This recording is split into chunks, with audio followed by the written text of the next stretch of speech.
नमस्कार दोस्तों, आज हम आपको 16 फरवरी 2024 सुबह के मुख्य समाचार प्रस्तुत करेंगे। कृपया नीचे कमेंट करके बताएं कि आप किस क्षेत्र से हिमाचल न्यूज सुन रहे हैं। हिमाचल के विकास, पर्यटन और सामाजिक क्षेत्र की ताज़ा जानकारी के लिए हमारे चैनल को सब्सक्राइब करें और अपडेट के लिए हमें फॉलो करें। इन खबरों को अधिक लोगों तक पहुंचाने के लिए कृपया हमारा कंटेंट शेयर करें। समाचार नंबर 1। किसान आंदोलन से हर रोज 10 लाख की चपत, प्रदेश के उद्योगों पर संकट, हरियाणा में फंसे हैं ट्रक। किसान आंदोलन हिमाचल के उद्योगों पर भारी पड़े लगा है। दरअसल किसान आंदोलन ने माल ढुलाई पर खासा असर डाला है।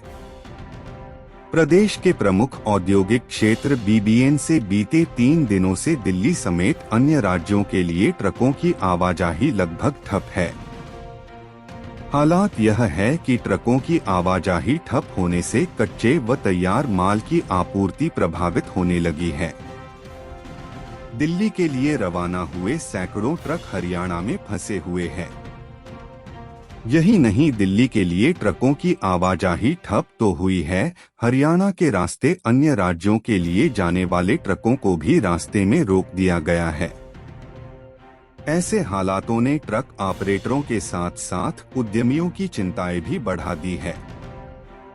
बता दें कि नालागढ़ ट्रक ऑपरेटर यूनियन से रोजाना 250 से ज्यादा ट्रक दिल्ली के लिए रवाना होते हैं, लेकिन विगत 13 फरवरी से ट्रकों के पहिए थमे हुए हैं। इस कारण जहां ट्रक यूनियन को रोजाना 10 लाख का नुकसान झेलना पड़ रहा है। जानकारी के मुताबिक किसान आंदोलन ने ट्रांसपोर्टरों और उद्योगों को प्रभावित करना शुरू कर दिया है। विगत 3 दिनों में करीब 1000 से ज्यादा ट्रक माल लाद कर खड़े हैं। इनमें करोड़ों रुपए का तैयार माल है, जो दिल्ली के रास्ते से होते हुए राजस्थान, गुजरात, महाराष्ट्र, ओडिशा और कोलकाता सहित अन्य राज्यों के लिए जाना है। किसान आंदोलन ने उन ट्रक मालिकों की समस्या बढ़ा दी है। एशिया की सबसे बड़ी ट्रक यूनियनों में शुमार नालागढ़ ट्रक यूनियन के बेड़े में 10,000 ट्रक है, जो कि देश के 25 से ज्यादा राज्यों में उद्योगों से तैयार माल लेकर रवाना होते हैं। माल ढुलाई में 25% गिरावट। नालागढ़ ट्रक ऑपरेटर यूनियन के महासचिव दिनेश कौशल ने कहा कि आंदोलन की वजह से ट्रकों की आवाजाही बुरी तरह प्रभावित हुई है। दिल्ली के लिए ट्रकों की आवाजाही 3 दिन से पूरी तरह से ठप पड़ी है। यही नहीं, अन्य राज्यों के लिए भी माल ढुलाई में 30 से 40% की कमी दर्ज की गई है। किसानों के हुजूम की वजह से कई राजमार्ग पर जाम हैं। उद्योगों में कच्चे माल की कमी। लघु उद्योग भारती के प्रदेशाध्यक्ष हरबंस पटियाल ने कहा कि अभी तक उद्योग स्थिति पर नजर रखे हुए हैं। बढ़ते दिन के साथ उद्योगों में कच्चे माल की कमी होने लगी है, जबकि तैयार माल की समय पर आपूर्ति नहीं हो पा रही है। हालात यह है कि कुछ उद्योगों में रोजाना कच्चा माल आता है, ऐसे उद्योगों में उत्पादन प्रभावित हुआ है। शंभू बॉर्डर पर रोक दी गाड़ी पार। एनआईए के पूर्व सचिव अनिल शर्मा ने कहा कि औद्योगिक क्षेत्र बीबीएन से बीते 3 दिन से दिल्ली के लिए माल ढुलाई ठप पड़ी है। न तो तैयार माल जा पा रहा है, न ही कच्चा माल दिल्ली से यहां पहुंच पा रहा है। शंभू बॉर्डर व हरियाणा में भी कई स्थानों पर किसान आंदोलन के चलते ट्रकों को रोका जा रहा है, जिससे ट्रक संचालकों के ट्रक खड़े हो गए हैं। समाचार नंबर 2। क्रॉस वोटिंग आसान नहीं, जश्न फीका करेंगे महाजन। भाजपा ने सिंघवी के खिलाफ प्रत्याशी उतार कर चौंकाया। राज्यसभा चुनाव के लिए बदले हुए नियमों के बीच अब क्रॉस वोटिंग करना आसान नहीं है, लेकिन कांग्रेस प्रत्याशी जाने माने वकील अभिषेक मनु सिंघवी के खिलाफ हर्ष महाजन को उतार कर भाजपा ने कांग्रेस के जश्न को फीका जरूर किया है। अब वोटिंग तक यह रोमांच बरकरार रहेगा। हिमाचल विधानसभा की दलीय स्थिति देखें। तो कांग्रेस के पास 40 विधायक हैं, जबकि भाजपा विधायकों की संख्या 25 है। 3 निर्दलीय विधायक भी कांग्रेस के साथ ही जा रहे हैं। ऐसे में सत्तारूढ़ दल 43 वोट का दावा कर रहा है। कांग्रेस ने एक दिन पहले ही जाने माने वकील और राष्ट्रीय प्रवक्ता अभिषेक मनु सिंघवी को हिमाचल से राज्यसभा का उम्मीदवार तय किया था। जेपी नड्डा की सीट खाली हो रही है, जो मौजूदा आंकड़ों के हिसाब से कांग्रेस के खाते में जानी थी। कांग्रेस के लिए सब ठीक चल रहा था, लेकिन नामांकन के आखिरी दिन बीजेपी ने अपना उम्मीदवार भी उतार दिया। बीजेपी ने हर्ष महाजन को उम्मीदवार बनाया है, जो 45 वर्ष तक कांग्रेस में रहे और बीते विधानसभा चुनाव से पहले बीजेपी के पाले में आ गए। कल तक लग रहा था कि बिना वोटिंग के ही कांग्रेस उम्मीदवार राज्यसभा पहुंच जाएगा, लेकिन बीजेपी के कैंडिडेट उतारने से चुनाव में ट्विस्ट आ गया है। अब 27 फरवरी को वोटिंग से ही हार जीत का फैसला होगा। हर्ष महाजन 4 दशक से ज्यादा वक्त कांग्रेस में रहे हैं, लेकिन 2022 में हुए विधानसभा चुनाव से पहले उन्होंने हाथ छोड़कर कमल थाम लिया था। 3 बार चंबा से विधायक रहे हर्ष महाजन की गिनती पूर्व मुख्यमंत्री वीरभद्र सिंह के सबसे करीबियों में होती है। कांग्रेस सरकार में मंत्री से लेकर संगठन में कार्यकारी अध्यक्ष तक की जिम्मेदारी संभाल चुके हैं। बीजेपी ने भी उन्हें हिमाचल में पार्टी के कोर ग्रुप का सदस्य बनाया है।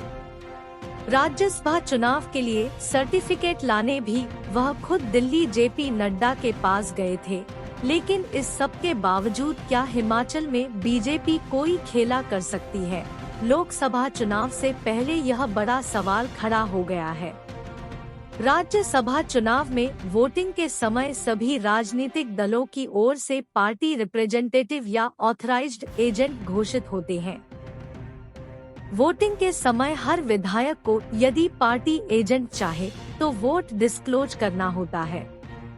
यदि विधायक किसी अन्य व्यक्ति को वोट डिस्क्लोज कर दे तो वह इनवैलिड हो जाएगा। इसलिए कांग्रेस या भाजपा में से कोई भी विधायक क्रॉस वोटिंग का जोखिम नहीं लेगा। मुख्य निर्वाचन अधिकारी मनीष गर्ग ने बताया कि राज्यसभा चुनाव के लिए वर्तमान नियमों के मुताबिक सिर्फ निर्दलीय विधायक ही बिना डिस्क्लोज किए वोट डाल सकते हैं। समाचार नंबर 3। उमा आजाद को 2 केसों में जमानत, विजिलेंस ने सचिवालय क्लर्क भर्ती में किया था गिरफ्तार। भंग हो चुके हिमाचल प्रदेश कर्मचारी चयन आयोग के पेपर लीक प्रकरण की मुख्य आरोपी उमा आजाद को 2 भर्ती परीक्षाओं में दर्ज एफआईआर में जमानत मिल है। अदालत सेवी पोस्ट कोड 962 सचिवालय क्लर्क व जेओए आईटी पोस्ट कोड 817 में उमा आजाद को अदालत से जमानत मिल है। गुरुवार को उमा आजाद समेत पेपर लीक मामले से जुड़े हुए कई आरोपियों को अदालत में पेश किया गया है। अन्य मामलों में उमा आजाद न्यायिक हिरासत में हैं। इसके अलावा पेपर लीक मामले में सचिवालय क्लर्क भर्ती में गिरफ्तार आरोपी निलंबित ट्रैफिक इंस्पेक्टर रवि कुमार, उसके जीजा रवि व दलाल सोहन को अदालत ने 14 दिन की न्यायिक हिरासत भेजा है। इस मामले में गिरफ्तार अन्य 2 आरोपियों को अदालत ने 16 फरवरी तक पुलिस रिमांड पर भेजा है। इन दोनों आरोपियों नीरज और सोम को देर शाम गिरफ्तार किया था। इन दोनों को शुक्रवार को अदालत में पेश किया जाएगा। आरोपी उमा आजाद पेपर लीक प्रकरण में दर्ज लगभग सभी एफआईआर में आरोपी हैं। पिछले दिनों भी उमा को एक मामले में जमानत मिली थी, लेकिन अगले ही बुधवार उन्हें विजिलेंस ने सचिवालय क्लर्क भर्ती के मामले में गिरफ्तार कर लिया है। डीआईजी राहुल नाथ ने कहा कि सचिवालय क्लर्क मामले में पकड़े गए 2 अभ्यर्थियों को 2 दिन का पुलिस रिमांड मिला है। 3 अन्य आरोपियों को 14 दिन की न्यायिक हिरासत में भेजा है। आरोपी उमा आजाद को 2 मामलों में जमानत मिली है। समाचार नंबर 4। आज भारत बंद को समर्थन देगा हिमाचल, मजदूर भी जाएंगे हड़ताल पर, राज्य में टैक्सी सेवाएं होंगी प्रभावित। केंद्रीय ट्रेड यूनियनों के संयुक्त मंच व संयुक्त किसान मोर्चा के आह्वान पर 16 फरवरी की देशव्यापी हड़ताल व भारत बंद के तहत हजारों मजदूर हड़ताल करेंगे। भारत बंद के तहत औद्योगिक, ट्रांसपोर्ट, मनरेगा, निर्माण, आंगनबाड़ी, मिड डे मील, आउटसोर्स, पनविद्युत परियोजनाओं, NHPC, SJVNL, HPPCL, सहब सोसाइटी, 4 लेन, रेलवे निर्माण, hotel, IGMC, Tanda medical college, अस्पतालों, STP, रेहड़ी फ्री, तहबजारी, धोबी, विशाल मेगामार्ट, कालीबाड़ी मंदिर, मेंटल अस्पताल, टूरिस्ट गाइड, टैक्सी चालक, शिमला पोर्टर व रेलवे पोर्टर आदि क्षेत्रों के हजारों मजदूर हिमाचल प्रदेश में हड़ताल करेंगे। इस दौरान राज्य, जिला व ब्लॉक मुख्यालयों पर मजदूरों के जोरदार प्रदर्शन होंगे। सीटू प्रदेशाध्यक्ष विजेंद्र मेहरा व महासचिव प्रेम गौतम ने कहा है कि केंद्र की मोदी सरकार पूरी तरह पूंजीपतियों के साथ खड़ी हो गई है। ऐसे में आर्थिक संसाधनों को आम जनता से छीनकर अमीरों के हवाले करने के रास्ते पर आगे बढ़ रही है। ईज ऑफ डूइंग बिजनेस के नारे की आड़ में मजदूर विरोधी लेबर कोडों को थोपने, 12 घंटे की ड्यूटी, फिक्स टर्म व मल्टीटास्क रोजगार लागू करने, हड़ताल पर अघोषित प्रतिबंध लगाने व सामाजिक सुरक्षा को खत्म करने की नीति पर आगे बढ़कर यह सरकार इंडिया ऑन सेल, बंधुआ मजदूरी व गुलामी की थ्योरी को लागू कर रही है। इससे पूंजीपतियों, उद्योगपतियों व कारपोरेट घरानों को फायदा होने वाला है। समाचार नंबर 5। हिमाचल में ईफिस के संचालन में बिलासपुर टॉप, शिमला दूसरे और चंबा उपायुक्त कार्यालय तीसरे नंबर पर। ईफिस प्रणाली के संचालन में बिलासपुर जिला उपायुक्त कार्यालय पूरे हिमाचल प्रदेश में नंबर 1 रहा है। शिमला दूसरे और चंबा उपायुक्त कार्यालय तीसरे स्थान पर रहे हैं। अहम बात यह है कि 1 अक्टूबर से लेकर 31 दिसंबर की अवधि में कार्यालय में 24,532 फाइलें ईफिस प्रणाली के जरिए संचालित की गई हैं। यह आंकड़ा शिमला उपायुक्त कार्यालय के आंकड़ों के मुकाबले डबल है। पिछले 3 महीनों में यह दूसरी बार है जब बिलासपुर को गवर्नेंस के क्षेत्र में प्रथम स्थान प्राप्त हुआ है।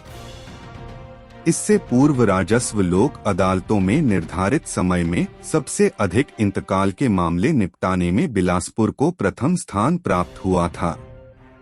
मुख्यमंत्री सुखविंदर सिंह सुक्खू के नेतृत्व में व्यवस्था परिवर्तन के तहत 19 जुलाई को प्रदेश सरकार द्वारा सभी सरकारी कार्यालयों में कार्य में पारदर्शिता लाने व गति प्रदान करने के लिए ईफिस सिस्टम को लागू किया है। डिजिटल टेक्नोलॉजीज और गवर्नेंस विभाग द्वारा जारी आंकड़ों के अनुसार ईफिस प्रणाली को संचालित करने में बिलासपुर जिला प्रथम स्थान पर रहा है। जिला बिलासपुर में डीसी कार्यालय में जनवरी माह तक 24,532 फाइल ईफिस के माध्यम से संचालित की गई। दूसरे स्थान पर डीसी कार्यालय शिमला 13,877 और डीसी ऑफिस चंबा 13,243 फाइलों की मूवमेंट के साथ तीसरे स्थान पर रहा है। ला के लिए गर्व की बात है। फाइलें आसानी से होंगी ट्रैक। उपायुक्त आबिद हुसैन सादिक ने बताया कि ईफिस का उद्देश्य एक ऐसा कार्यालय वातावरण बनाना है जो कागजी दस्तावेजों और फाइलों के उपयोग को कम करता है और कार्यालय वर्कफ्लो को सुव्यवस्थित करके देरी को कम करने में मदद करता है। ईफिस से सरकारी कार्यालय में पारदर्शिता को बढ़ावा मिलेगा। इससे फाइलों को आसानी से ट्रैक किया जा सकता है। समाचार नंबर 6। हिमाचल पुलिस के विजय को स्वर्ण पदक। लखनऊ में पुलिस ड्यूटी मीट, पहले 2 स्थान पर प्रदेश के जवानों का कब्जा। लखनऊ में 67वीं Akhil Bharatiya police duty meet के दौरान ऑफिस ऑटोमेशन इवेंट 2 में हिमाचल प्रदेश पुलिस के 6वीं IRBN के आरक्षी विजय कुमार ने प्रथम स्थान झटका। Akhil Bharatiya police duty meet के दौरान आरक्षी विजय कुमार ने प्रथम स्थान हासिल कर स्वर्ण पदक जीता है। इसके अतिरिक्त मंगलवार को आयोजित कंप्यूटर अवेयरनेस इवेंट 2 में HPIPS PTC डरो के आरक्षी अमन कुमार ने दूसरा स्थान हासिल कर रजत पदक हासिल किया। यह मीट रेलवे सुरक्षा बल RPF द्वारा 12 से 16 फरवरी तक आयोजित की जा रही है। पूरे भारत में 36 लाख से अधिक पुलिस कर्मी कार्यरत हैं। ऑल इंडिया ड्यूटी मीट प्रतियोगिताओं में हिमाचल प्रदेश पुलिस 161.88 अंकों के साथ पहले स्थान पर चल रहा है। मुख्यमंत्री सुखविंदर सिंह सुक्खू ने दोनों पुलिस कर्मियों को उनकी सराहनीय उपलब्धियों और प्रदेश तथा पुलिस विभाग का नाम रोशन करने के लिए बधाई दी है। हम अपने राज्य के विकास में योगदान देने में गर्व महसूस करते हैं और हमें उम्मीद है कि आने वाले दिनों में हमें और भी अच्छी खबरें मिलेंगी। इन खबरों को अधिक लोगों तक पहुंचाने के लिए कृपया हमारा कंटेंट शेयर करें, हमारे चैनल को सब्सक्राइब करें और अपडेट के लिए हमें फॉलो करें। इसके अलावा बेझिझक अपने विचार कमेंट्स में शेयर करें। आपका सहयोग हमें और भी बेहतर काम करने में मदद करेगा। धन्यवाद।